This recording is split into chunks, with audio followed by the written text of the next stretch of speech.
Fátima chamou a gente para conversar sobre feminismo e tudo mais. Era a pauta do programa. Era a pauta do programa. Em dado momento, perguntaram pro moço da plateia o que ele achava, o que ele pensava sobre isso. E aí eu tava assim... vocês vão super entender isso que eu tô falando. Vai ser bom a gente trocar essa ideia aqui. Quando você entra em contato e quando você conhece o feminismo, você passa por fases. Você passa pelaquela frase do então quer dizer que tudo poderia ter sido diferente, eu poderia não ter passado por coisas que eu passei, poderia ter sido mais fácil a minha existência por aqui. Primeiro momento. Então o feminismo não é o contrário de machismo, né? Daqui a pouco, mas assim, é esse momento do entendimento. Do entendimento. Da coisa nova que acabou de chegar. Daqui a pouco vem meio que uma raiva. Você fala...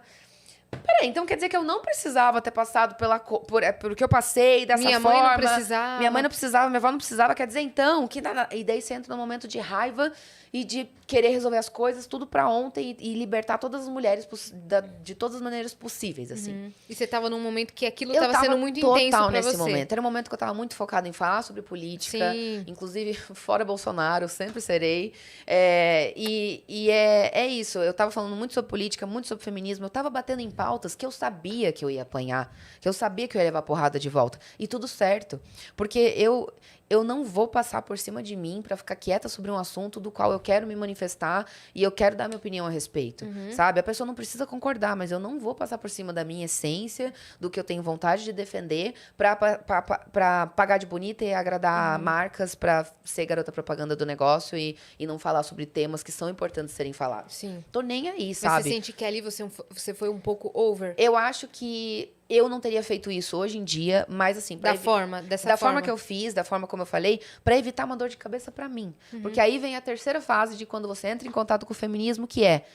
Tá, já entendi que tudo poderia ter sido diferente, mas não foi. Daqui pra frente pode ser. Vamos tentar? E aí você fica mais calma e mais tranquila, porque também não é legal a gente ficar nesse momento tão raivosa que a gente se estressa, a gente perde muita energia, a gente fica assim se sentindo exausta de estar ali lutando, batendo muito com raiva. Tanana. Então foi um momento que eu tava muito... Ali o que aconteceu exatamente? O cara fez uma pergunta? O cara fez uma pergunta e foi falar e meio que explicar o que era o feminismo, alguma coisa desse jeito. E perguntaram pra um cara. E aí na hora eu falei, como assim? Que absurdo. Entendi. Só que... Hoje você não faria isso? Não, pra mim, economizar, sabe? Sim. Tipo, e aí na hora, o que acontece? A câmera não tava filmando a gente, mas a senhora do meu lado, que tava lançando um livro sobre feminismo e tudo mais, inclusive, meu Deus, eu falei sobre a questão do livro dela, eu não sei o que aconteceu. Eu só sei que depois, acho que parece que teve uma travesti ou uma mulher trans que entrou em contato e disse que tinha alguma coisa no texto dela. Eu não sei, tá? De verdade. Não é você que tá... Não sou eu que tô por trás, eu não escrevi o livro, eu não isso. tenho nada a ver, eu não tenho mais contato com a autora. Assim, se vocês quiserem pesquisar, vocês dão um Google, que eu realmente não sei. Teve alguma coisa que inflamou essa história. Enfim, mas eu na época não sabia, mas eu olhei pro meu lado e eu vi uma senhora, assim, sabe? Uma mulher. E ela ficou meio... Não. Eu acho que ela já tava ocupando esse lugar de tipo, tá bom, paciência, vamos tentar mudar, mas o que não der, assim, eu não vou perder minha paciência com isso. E aí, só que eu fui falando pra ela, assim, só que a câmera não tava na nossa pegando a gente no momento, né? Então eu perguntei pra ela, eu falava assim baixinho, mas isso não é mansplaining? Mas isso não é interrupting, não sei o que lá. E ela falava, tipo, E aí eu fiquei com pena, eu falei assim, caraca. E você tomou coragem? Aí eu falei pra ela, fala, vamos falar, fala alguma coisa. E ela, tipo, tirou, sabe? Ela falou assim, fala você. E aí eu falei, cara, eu não vou deixar essa senhora no meu lado passar por isso, sabe? Foi muito esse lugar de tomar as dores e inflamada e querer a justiça ali. Só que aí é desde 2018 até hoje como sendo vista como, a Kéfera odeia homem, a Kéfera mansplaining and interrupting. Lacradora. A Kéfera lacradora. Nossa, teve muito meme na época.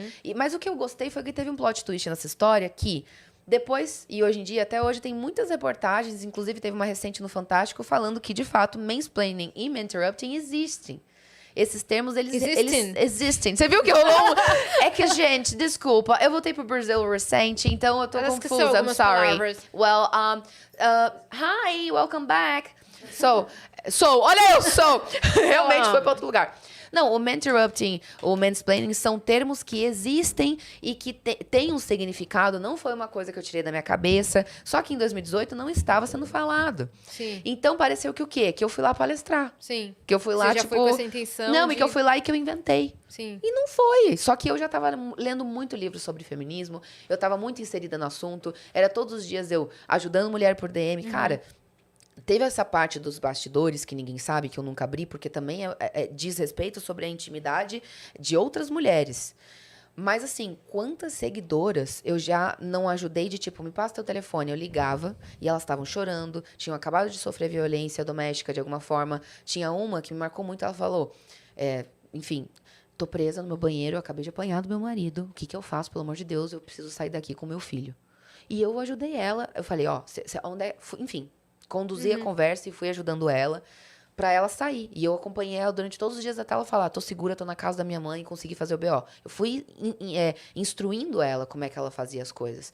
Porque com essa coisa do feminismo, sobre puxar essa pauta e tudo mais, teve muita mulher me pedindo literalmente socorro. E eu, com a minha parte, que eu tenho uma parte que é muito humanitária, que, sei lá, eu sou aquariana, né? Indo pra essa parte do signo. Isso é muito presente no aquariano, essa coisa de ser idealizador de um mundo ideal, do mundo justo, né? Justiça ser feita e tal. E aí, de repente, eu entro num assunto em que um monte de mulher literalmente me pedindo socorro. Como que eu vou virar as costas? Como que eu vou não ajudar essas pessoas, sabe? E não me chamando de, ai, nossa, a dona da... Salvadora. A salvadora. Não é isso, mas assim, é realmente de ajudar ali, mulher ajudando mulher, mulheres se ajudando, a coisa da sororidade sendo botada em prática. Sim. E não só falando do girl power pra fazer publicidade no Dia da Mulher usando o hashtag girl power. Não era isso que Então teve ia esse lado B que ninguém ficou sabendo. Que Exato. aconteceu, Que é a primeira vez que eu tô falando e abrindo agora, Sim. assim, sabe? Eu acho que eu falei disso nos outros podcasts que eu fui nessa semana, mas finalmente abrindo essa questão de que os bastidores do que eu pegava e o quanto eu me enfurecia e me inflamava cada vez mais em relação à pauta e ao assunto sobre feminismo, era porque eu tava vendo e lendo muita mensagem. Porra, eu recebia mensagem, de verdade, assim, foto de mulheres depois de terem sido agredidas. Eu recebia foto, eu recebia olho roxo, eu recebia braço arranhado, eu recebia tanta coisa. Eu chorava tanto com aquilo, eu ficava tão puta. Isso entrou muito dentro de você. Entrou demais, assim, sabe? Foi uma coisa que me pegou com muita força, assim, de ser um assunto que eu falei, cara, não tem como eu não defender isso aqui, não tem como eu não me inserir nisso aqui. Então, realmente, foi doloroso, assim, e ainda, acho que não é nem doloroso. Hoje em dia, acho que já é meio chato e um pouco de falta de noção de quem ainda fica insistindo na coisa do meme, do interrupting, do mansplaining, porque já teve tempo da galera fazer a pesquisa e ver que foram termos que não foram inventados, né? E que hoje você não falaria daquela forma. Exato. E tipo assim, em 2018, a gente tá em 2022, a galera ainda vai querer brigar comigo, me crucificar por um programa que eu participei em dezembro de 2018. Porra, não tem mais tempo, quando né? a gente tá estudando muito sobre um assunto e muito inserido A gente ali, fica muito... qualquer coisa que fale sobre isso, você quer falar, caramba, eu sei o significado das coisas. Exato. Não, e acaba assim, utilizando, pô, talvez, me chamaram pra maneiras... falar. Chamaram eu e mais uma autora que era mais velha. A pauta era feminismo, sabe? Entendi. E aí me chamaram pra falar sobre, porque eu tava muito inserida no assunto. Entendi. Enfim, é isso. Hoje em dia, não teria falado daquela forma. Acredito muito mais que a gente realmente precisa dialogar, tanto entre mulheres, né? De não inflamar sobre nenhum assunto que seja. Mas, assim, da gente, falando especificamente, então, sobre o feminismo, acho que sempre, né, um lugar de conversa entre mulheres e de puxar os homens também para essa conversa e a gente dialogar, né? Da gente se ouvir, se escutar. Eles também, os homens também se prejudicam com o machismo. Não é uma coisa que ataca só a gente, óbvio que sei que é diretamente, é muito a gente que sofre com as questões machistas e tal, mas eles também. Então, assim, vamos conversar todo mundo e tentar se entender? Hoje você tá, Você tá mais nesse lugar. Bem mais, assim, não me isentando da minha responsabilidade e saindo do lugar de não vou defender a pauta, não é isso, mas vamos dialogar, todo mundo conversar e trocar ideia.